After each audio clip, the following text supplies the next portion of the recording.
Ambroxol works to thin down and break up phlegm, sputum, and is used to clear congestion in the treatment of respiratory diseases which have thick phlegm or too much phlegm. Ambroxol is also used as a pain reliever for sore throats, as it has a local numbing effect. Ambroxol starts working about 30 minutes after it has been taken. The breakdown of acid mucopolysaccharides fibers makes the sputum thinner and less viscous and therefore more easily removed by caffeine. Although sputum volume eventually decreases, its viscosity remains low for as long as treatment is maintained. Ambroxol Indications: all forms of tachybronchitis, emphysema with bronchitis pneumocanosis, chronic inflammatory pulmonary conditions, bronchiectasis, bronchitis with bronchospasm. During acute exacerbations of bronchitis, it should be given with the appropriate antibiotic. Ambroxol Dosage: adults, daily dose of 30 mg, 1 Ambroxol tablets to 120 mg, 4 Ambroxol tablets, taken in 2 to 3 divided doses. Children up to 2 years, half a teaspoonful Ambroxol syrup twice daily. Children 2 to 5 years, half a teaspoonful Ambroxol syrup 3 times daily. Children over 5 years, 1 teaspoonful Ambroxol syrup 2 to 3 times daily.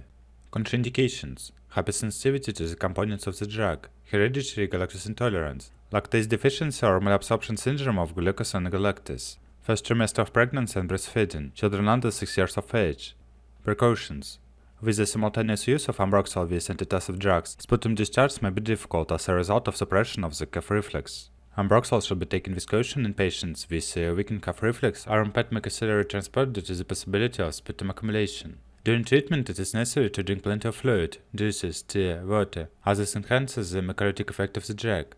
Side effects: allergic reactions, the frequency is unknown, hypersensitivity reactions, anaphylactic reactions, including anaphylactic shock, angioedema. From the digestive system, often nausea, decreased sensitivity in the oral cavity or pharynx, infrequency, dyspepsia, vomiting, diarrhea, abdominal pain, rarely heartburn, dryness of the oral mucosa and pharynx constipation.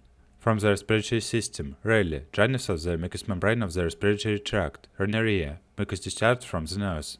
From the side of the skin, rarely skin rash, urticaria, frequency unknown, pruritus, Stevens-Johnson syndrome, erythema multiforme exudative, Lyell's syndrome, toxic epidermal necrolysis, acute generalized eczematic pustulosis. From the sense organs, infrequently dysgeusia, violations of taste sensations.